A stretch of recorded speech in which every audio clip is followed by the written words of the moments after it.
থানার গোলঘরে পলাশ যখন ঢুকছিল, অস্বাভাবিকভাবে অন্তুর গাটা ঝাঁকুনি দিয়ে উঠছিল। শীতের মৌসুম, তবে গা ঘেমে উঠছিল।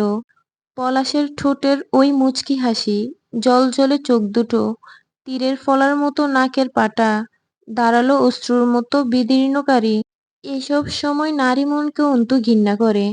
ভয়ে জড়িয়ে যাওয়া মানসিকতা। বারবার পলাশের সেই ছোঁয়াগুলো শরীরে ছুঁয়ে যাচ্ছিল। অন্তু মনে মনে কৃতজ্ঞ জয় আমিরের উপর। পলাশ খুব শান্ত এবং ঠান্ডা একটা মানুষ। একটুও উত্তেজিত হয় না। থানায় কথাবার্তা বলছিল খাঁটি শুদ্ধ ভাষায়। শিক্ষার প্রয়োগ করছিল। খুব গুছিয়ে আইনকে বিভ্রান্ত করার চাল। কিছুদিন সময় পাওয়া গেল পলাশের কাছে। ব্যাপারটা এমন প্রমাণিত হলো, অন্তুদের পরিবার ঋণ খেলাপি করেছে। আর পলাশ নিতান্তই উদার। সে লিখিত সময় পেরিয়ে যাওয়ার পরেও সময় দিচ্ছে। বেরিয়ে যাওয়ার সময় চট করেই এক পলক অন্তুর দিকে তাকিয়েছিল পলাশ। ওই সময়টুকুর মাঝে পলাশের ঠোঁট হেসেছে খুব সূক্ষ্ম হাসি। এই হাসিটাই জয়ের ঠোঁটের কোণে বহুবার লক্ষ্য করেছে সে। পলাশের চোখ যেন বহুদিন ধরে খুঁজছে অন্তুকে। অন্তিক পাশেই ছিল। মোস্তাকিন আগে আগে হাঁটছিল। থানার সদরঘরে বসে অন্তিক বলল, আব্বু এখন মোটামুটি সুস্থ মোস্তাকিন। তোমার সময় থাকলে আমরা কালই রওনা হব কুড়িগ্রাম। দেরি করার সাহস পাচ্ছি না। আমার সময় হবে। কালই যাই এক দফা। এমন নয় যে একদিন একবেলা গেলেই কাজ হাসিল হয়ে যাবে। দুই একদিন ঘোরাঘুরি করা লাগতে পারে। পকেট থেকে সিগারেটের প্যাকেট বের করতে আজ আর ইতস্তত বোধ করল না সে। অন্তুর দিকে প্যাকেট ইশারা করে বলল, কেনাই? অন্তু সামান্য মাথা নাড়িয়ে অন্যদিকে ফিরল। সিগারেটে টান দিয়ে মোস্তাকিন বলল, অন্তুকে একা রেখে যাবেন? হ্যাঁ, একাই থাকতে হবে। ওর ভাবিকে গতকাল ওই বাড়িতে রেখে এসেছি। এখানে এসব চলছে, এর মধ্যে অসুস্থ শরীরে আরো কষ্ট পেত। অন্তু অনেকক্ষণ ধরেই কিছু বলতে চাচ্ছিল। মোস্তাকিন তা বুঝে বলল, কিছু বলবেন? আখিদের ওই বাড়িতে যা দেখেছে অন্তু তা আপাতত চেপে গেল। শুধু বলল, চাঁদনির মানে ওই ভিকটিম মেয়েটার ভাবি এবং মা এখন কোথায় থাকে সেটা জানেন নিশ্চয়ই। বডি পাঠিয়েছেন। আমি দেখা করতে চাই ওদের সাথে। মোস্তাকিন কিছুক্ষণ চেয়ে রইল অন্তুর দিকে, পরে বলল, আমি পাঠাইনি বডি, থানা থেকে পাঠানো হয়েছিল। আমাদের ডিপার্টমেন্ট ভিকটিমের বডি নিয়ে বিশেষ কাজ করে না। আমি জেনে আপনাকে জানাবো। তাছাড়া জরুরি নয় এই সময় ওদের সাথে দেখা করা। মোস্তাকিন চলে গেল। থানার সদরঘর ফাঁকা তখন। অন্তু উঠে এগিয়ে যেতেই অন্তিক ডাকল, অন্তু, মুখে ওড়না চেপে বাইরে বের হ। অন্তিকের কণ্ঠস্বর রুষ্ট। মোস্তাকিনের ওভাবে তাকিয়ে থাকা সহ্য করতে পারেনি, তবুও খুব কষ্টে চুপ ছিল। অন্তু পিছনে ফিরল না। সামনে এগিয়ে যেতে যেতে বলল, যাওয়ার সময় যেভাবে এসেছি ওভাবেই যাব। একটা ভুল করেছি জীবনে, তার জন্য তুই মূল্য চুকিয়েছিস মানছি। কিন্তু তাই বলে এতটাও বোধহয় অপদার্থ পুরুষ হয়ে যায়নি যে বোনকে প্রদর্শন করাতে করাতে নিয়ে যাব। আসার সময় সাথে ছিলাম না আমি। তখনকারটা মাফ, এখন আছি। মুখ ডেকে ফেল, নয়তো তোকে থাপ্পড় মারার অধিকার হারাইনি আমি আমার এক ভুলের মাধ্যমে। আমার ভুলের জন্য তোকে যা পোহাতে হয়েছে তার বদলে যে কোনো সাজা দে, চলবে। তাই বলে আমি তোকে তোর বেপরদার ব্যাপারে শাসন করতে পারবো না, এমনটা মোটেই নয়। বহুদিন পর অন্তিক পুরনো অন্তিকের মতো কথা বলল। অন্তু তাতে ফিরে তাকিয়ে তাচ্ছিল্য করে হাসে। অনিচ্ছাকৃত পাপেরই যদি এত বড় মূল্য চুকাতে হয়, তাহলে না জানি ইচ্ছাকৃত পাপ করলে কতটা মূল্য দিতে হবে। ইচ্ছাকৃত পাপ করব না আমি কখনোই। করলেই বা কি, আর কিছু হারানোর নেই। এখন যা হারাবে তা আর গায়ে লাগবে না, করতে পারিস। অন্তিক কেমন করে হেসে উঠল। তোর কথায় এত দাঁড় কেন রে? এই দাঁড় কাজে লাগে না সময় মতো, অযথা। মুখ ঢেকে ফেলুন তু। তুই আমাকে ঘেন্না করতে পারিস, তাতে আমি আমার কর্তব্য পালনে দ্বিমত করতে পারি না। তুই জুয়ারুদের চেয়েও বেশি নিকৃষ্ট, তা স্বীকার করতে তুই ভয় পেতে পারিস। তাতে আমি তোকে ঘেন্না করতে এইটুকুও দ্বিধাবোধ করব না। অন্তু বেপরোয়া পায়ে হেঁটে এগিয়ে যায়। অন্তিক দ্রুত এগিয়ে গিয়ে পা মেলালো। তখন অন্তুর মুখটা ওড়নার আবৃত। অন্তিক প্রশান্তিতে মুচকি হাসল। ছোটবেলা থেকেই অন্তু কঠোর এক ব্যক্তিত্বের মুখোশে নিজেকে আবৃত করে রেখে বেড়ে উঠেছে। বয়সের চেয়েও ব্যক্তিত্বের ওজন ভারী লাগে। অনুশোচনাটুকু গিলে ফেলল অন্তিক। অন্তু রাস্তা পার হতে শিখেনি। আব্বুর হাত ধরে পার হওয়ার সুযোগ হাতছাড়া করতে চায় না সে। অন্তিক সেদিন আলতো করে বোনের হাতটা চেপে ধরল। রাস্তা পার হতে হতে দৃঢ় আওয়াজে বলল, আমাকে ক্ষমা করার ইচ্ছে আছে তোর, অন্তু? আমি পুরো জীবন অপেক্ষা করব। মাসুলও দেব সব রকমের। তোকে ঘেন্না কাটাতেও বলবো না আমার উপর থেকে। শুধু মুখ ফিরিয়ে থাকিস না। ক্লাব ঘরে একটা আয়োজন করা হয়েছে। হামজা খুব শীঘ্রই পৌরসভার মেয়র পদেও অধিষ্ঠিত হবে। জয় আর কবির মিলে বিরিয়ানি রান্না করছে। জয় ভালো বিরিয়ানি রাঁধতে জানে। ছেলেদের খাওয়াতে হয় প্রায়ই। মাঝারের হাতে গুলি খাওয়ায়। লতিফকে হামজা লম্বা এক ছুটি দিয়েছিল। অসুস্থ শরীর, তার উপর পরিবার থেকে এই অবস্থায় সায় থাকে না। আবারও সেই প্রাণঘাতী কাজে পুনরায় যোগ দেওয়াতে হামজা তার পরিবারের খরচা বহুদিন চালাইয়াছে। সম্পূর্ণ চিকিৎসা নিজের টাকায় করিয়েছে। এখন বেশ সুস্থ সে। বলা চলে পুরোপুরি ঠিকঠাক। দলের ছেলেদের উপর হামজার অবদান অপরিসীম। লতিফ খেতে খেতে বলল, এত ভালো রান্না কই থেকে শিখছো জয়? মনে হচ্ছে বাড়ির মহিলাদের হাতের বিরিয়ানি খাচ্ছি। হামজা বসেছে সোফায়। জয় শুয়েছে টান হয়ে হামজার কোলে মাথা রেখে। পা দুটো তুলে রেখেছে সেন্টার টেবিলের ওপর। ভিডিও গেম খেলছে ফোনে। জয় খুব দুঃখিত স্বরে বলল, জীবনে বেশি বেশি চিল মারাইতে যাইয়া আর এইসব বান্দরের পাল খাওয়াইতে পিকনিক এত করছি। রান্নার হাত গ্রীষ্মকালীন আমের মতো পাকা ভাই। খান খান, খালি একটু দোয়া কইরেন আমার জন্য, যাতে খুব তাড়াতাড়ি বিয়ে হয়ে যায় একটা। একা রাত কাটতে চায় না, খুব দুঃখে আছি, আর্জেন্ট বউ দরকার। সকলেই হেসে উঠল। জয় ফোনে চোখ রেখেই হঠাৎই আনমনা হয়ে বলল, আরমিন আবার আসছিল এবার ঈদ। আচ্ছা, ওই ছেলের জীবনে দুঃখের কি খুব অভাব? দড়ি ছিঁড়ে মারা খেতে চারুদিকে যে যে পড়ে ঘুরে বেড়ায় দুঃখ জোগাড় করতে। হামজা জিজ্ঞেস করল, ওখানে কেন গেছিল? জয় হাসল। হুমায়ুন আহমেদের উপন্যাসে পড়ছিলাম, সুন্দরী চিংড়িরা বোকা হয়। আসলে ওই শালী একটু বেশি সুন্দরী তো, মাথায় মাল কম, শরীর দান পুড়ে চুলায়। ওই শালী পানি ডালে পাছায়।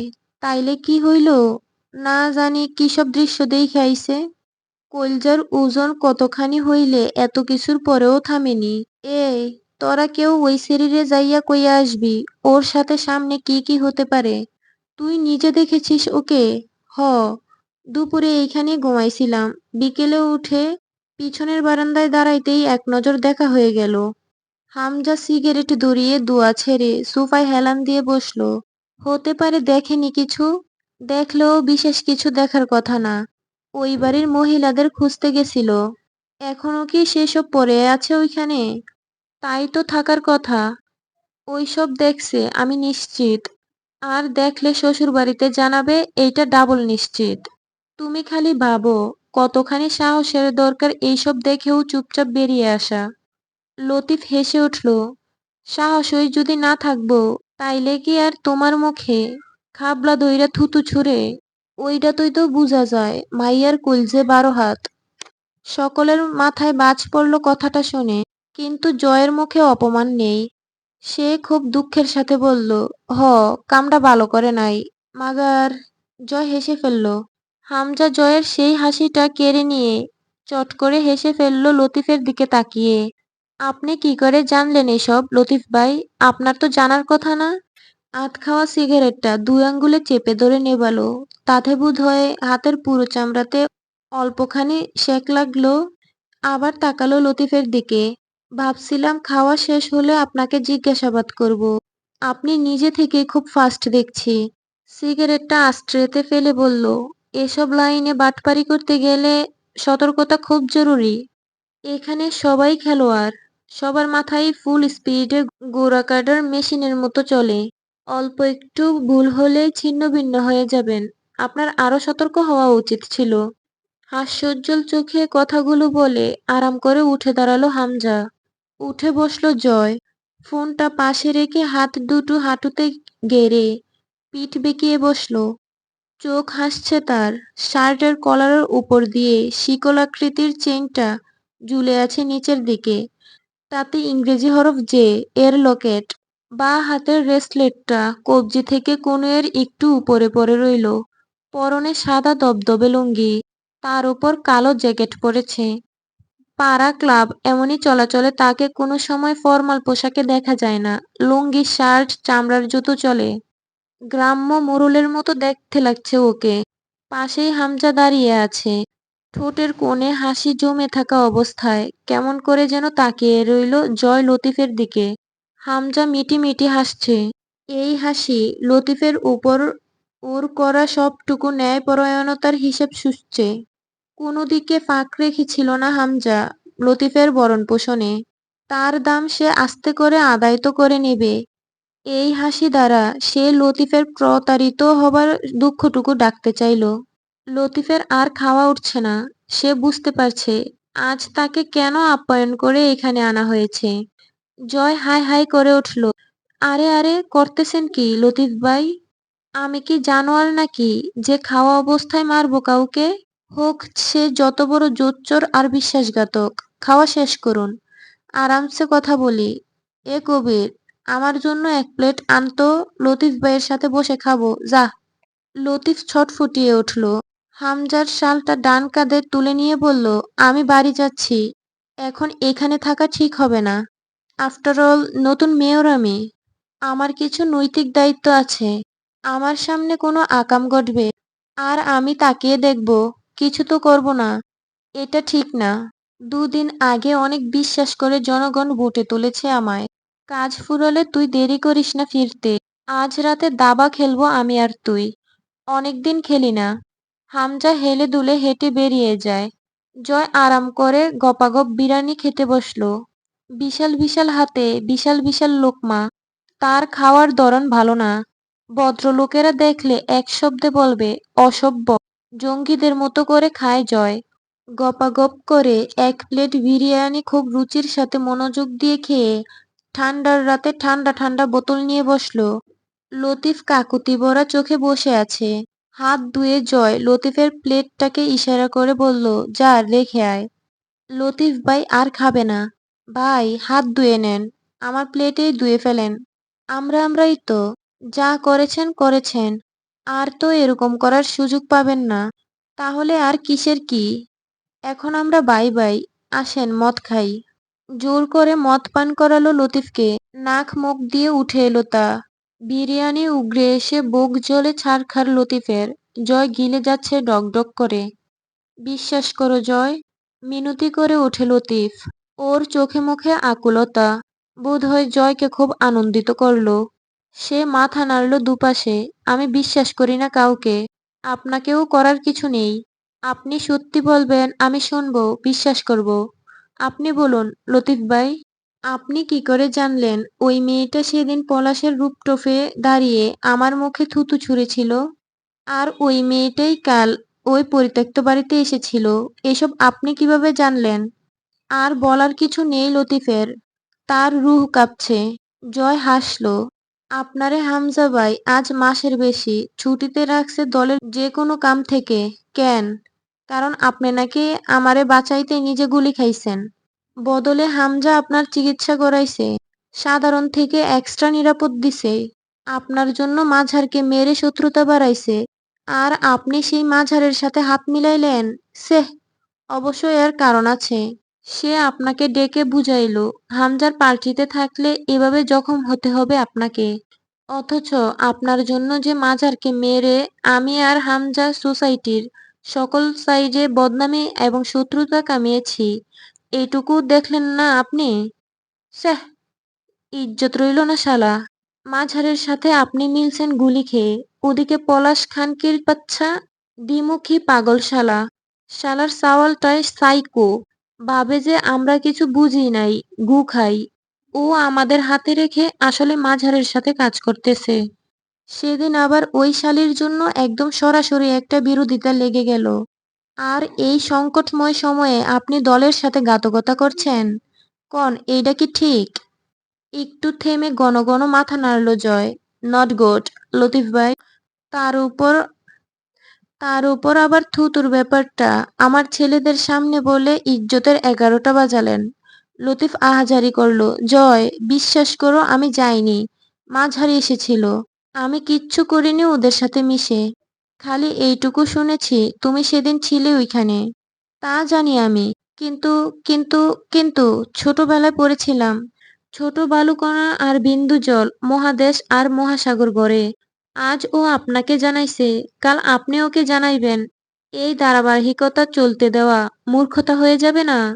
এই জন্য কষ্ট করে এতদিন ধরে মাস্টার্স কমপ্লিট করলাম। তাছাড়া ওইসব ইস্যু না। বিশ্বাসঘাতকদের নাকি আপনাদের সৃষ্টিকর্তাও ঘেন্না করে। ব্যস্ততার সাথে কবিরকে বলল, এই শ্বশুরবাড়িতে কল করতো। বল, ক্লাবের পাশে এক পরিত্যক্ত বাড়ি থেকে কিছু অপ্রীতিকর মাল মশলা পাইছি স্যার। তাড়াতাড়ি পুলিশ পাঠান। ওসি সাহেব বোধহয় থানায় বসেই ঘুমাচ্ছিলেন। কল রিসিভ করলেন দেরি করে। জয় নিজেই ধরে লম্বা একটা সালাম দিয়ে খাঁটি শুদ্ধ ভাষায় বলল, স্যার, আমাদের ক্লাবের পাশে একটা বাড়িতে কিছু অপ্রীতিকর জিনিস পেয়েছি। ড্রাগ, অ্যালকোহল জাতীয় জিনিস পড়ে আছে। তার সাথে একটা লাশও আছে মনে হয় স্যার। ঘরের কার্নিশে কাফনে মোড়ানোর মতো কিছু একটা আছে স্যার। বিশ্রী গন্ধ আসছে মানুষ পচার মতো। থাকা যাচ্ছে না এই ঘরে। আমার ধারণা ওটা লাশই হবে। ঘরের এক কোণে কিছু বেটিং স্টিক ও হট স্টিক, চাপ্পড়, চাপাতি, লাঠি, ছুরি ইত্যাদি গাদা আছে। জয় হেলে দুলে হেঁটে গিয়ে রোডের মাঝখান থেকে একটা কালো কুচকুচে রড তুলে আনলো। 2 চুমুক মদ গিলে সোফার উপর বসে পড়ল দপ করে। তখন ক্লাব ঘরে 4 জন ছেলে আছে, বাকিরা খেয়ে বিদায় হয়েছে। লতিফকে ওরা শক্ত করে ধরল। টেবিলের উপরে রাখা টিস্যু বক্স থেকে অনেকটা টিস্যু তুলে মুড়িয়ে যতটা যাবে না, তার চেয়েও বেশিটা টিস্যু লতিফের মুখে গুজে দিল জয়। লতিফের চোখে পানি। চোখ দুটো বারবার অনুরোধ করছে ক্ষমা করে দিতে। জয়ের খুব সুখ লাগছে। ভিকটিমের চোখে ভয় না দেখলেও অত্যাচার করে মজা নেই। শরীরের সর্বশক্তি দিয়ে হাতের রডটা দিয়ে লতিফের হাঁটুর ঠিক অস্থিসন্ধির ওপর আঘাত করল। ঘুঙড়ে উঠল লতিফ, অথচ আওয়াজ এলো না বাইরে। হাঁটু ভেঙে বসে পড়ল, ছটফট করে উঠল মেঝেতে পড়ে। জয় লতিফের অপর পায়ের ঠিক একই স্থানে, হাঁটুর জোড়াসন্ধির ওপর কষে একটা রডের আঘাত লাগালো। লতিফ অজ্ঞান হওয়ার আগে জয় মুচকি হেসে আশ্বাস দিল, চিন্তা করবেন না লতিফ ভাই, আমি আপনার ভালোর জন্যই এসব করতেছি। আপনার এই পা আর পৃথিবীর কোনো ডাক্তার জোড়া লাগাতে পারবে না। আপনি হেঁটে হেঁটে এর কাছ থেকে ওর কাছে বিশ্বাসঘাতকতা এবং কৃতজ্ঞতার মতো পাপ করতে যেতে পারবেন না আর। আমি তো নষ্ট মানুষ, পাপ নিয়েই বেঁচে আছি। কিন্তু এই যে আপনি আর পাপ করার সুযোগ পাবেন না, এই ব্যবস্থা করে আমি আজ একটা ভালো কাজ করলাম। তাছাড়াও আপনার পরিবারের সম্পূর্ণ দায়িত্ব আমি বহন করলাম, কথা দিচ্ছি। কবিরকে বলল, পুলিশ আব্বারা খুব তাড়াতাড়ি এসে পৌঁছাবে। তোরা লতিফ ভাইকে আব্দুর রহিম মেডিকেলে অ্যাডমিট করিয়ে আয়। জ্ঞান ফেরার পর সরিস না ওর কাছ থেকে। আবার জবানবন্দি দিলে ফেঁসে যাব। এত তাড়াতাড়ি মরা যাবে না আমার। রাহাতের সাথে ছেলেগুলো লতিফকে গাড়িতে বসিয়ে চলে যায় হাসপাতালের উদ্দেশ্যে। রয়ে গেল কবির। জয় রড রেখে এসে সোফাতে বসলো আরাম করে। শরীর ঘেমে উঠেছে। টিস্যু দিয়ে গাম মুছল। কবির আস্তে করে জিজ্ঞেস করে, ভাই, পলাশ কি করছিল মেয়েটার সাথে? মানে?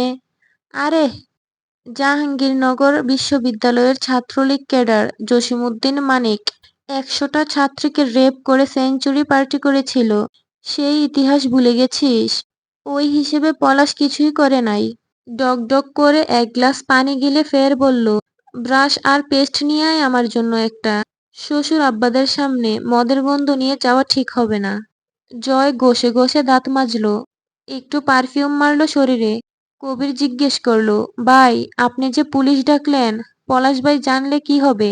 মানে আপনি ছাড়া আর কেডা খবর দিতে পারে পুলিশ রে? আসলেই তো লাশ এখনো ওই ঘরেই আছে। আরমিনের দোষ দিয়ে দিব, কি কস? পলাশ পাগল, কিন্তু জানে আরমিন ওর বাড়িতে গেছিল, ওসব দেখছে। বলে দেই যে পুলিশরে ওই শালি খবর দিছে। যে বলিটা আগেরবার দেই নাই শালিরে, এইবার দিয়ে দিব। আমি এইচডি ছায়াছবি দেখাবো এবার। কবির জানে জয়ের কোনো কথাই আন্তরিক না, আবার যে কোনো কথাই আন্তরিক।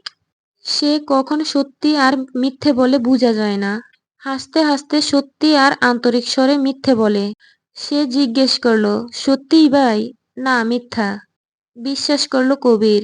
কারণ জয় যে কোনো পরিস্থিতিতে রসিকতা করে ঠিকই, তবে মিথ্যে কথা বলে না। কিছুক্ষণ চুপ থেকে হুট করে কিছু মনে পড়েছে, এমন ব্যস্ত হয়ে বলল, ভাই, ওই বাড়ির জমিন তো এখন আপনাদের নামে, তাই না? তাইলে পুলিশ যদি জিগায় আপনাদের বাড়িতে এরকম একটা ঘটনা কি করে ঘটলো, মানে ফেঁসে যাবেন না? জয় উঠে দাঁড়ালো। তোকে কে বলেছে জমি আমাদের? না মানে ওই যে শুনছিলাম আপনারা নাকি বিচার টিচার করলেন, আমি ভাবছি জমি আপনারা দখল করেছেন শেষমেশ। জয় গা দুলিয়ে বাচ্চাদের মতো হাসলো। রাজনীতি বুঝিস না রে পাগলা, জমি পলাশের। আজীবন ওই জমি পলাশের। কে জানি টাকাদার নিছিল, শোধ করতে পারে নাই। তার বউ আর জমিটা ওর হয়ে গেছে। তাইলে ওই মহিলা থাকতো যে? হ, ওসব গল্প বানানো হয়েছিল। এইখানে বেনিফিট পলাশ এবং আমাদের সমান। পলাশ তার জমি ফাঁকা করে ফেললো সামাজিক উপায়ে, খুব যুক্তিগতভাবে। আবার কেউ জানলও না জমিটা পলাশের। আর আমি আর হামজা ভাই হিরো হয়ে গেলাম এই সুবিচারগুলোর মাধ্যমে। লোকে ভালোবেসে ভোট দিল সাহেবকে। এভাবে চলতে থাকলে সামনের সংসদ নির্বাচনের একটা আসন আমাদের।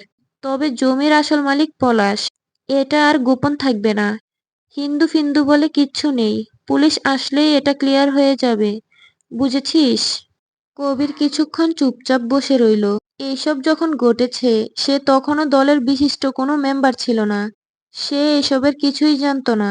বেশ কিছুক্ষণ পর জিজ্ঞেস করল, আপনি যে হুট করে এসব করতেছেন, পলাশ ভাই জানলে বা বুঝতে পারলে কি হবে, কিছু ভাবছেন? বাইরে পুলিশের গাড়ির আওয়াজ শোনা গেল।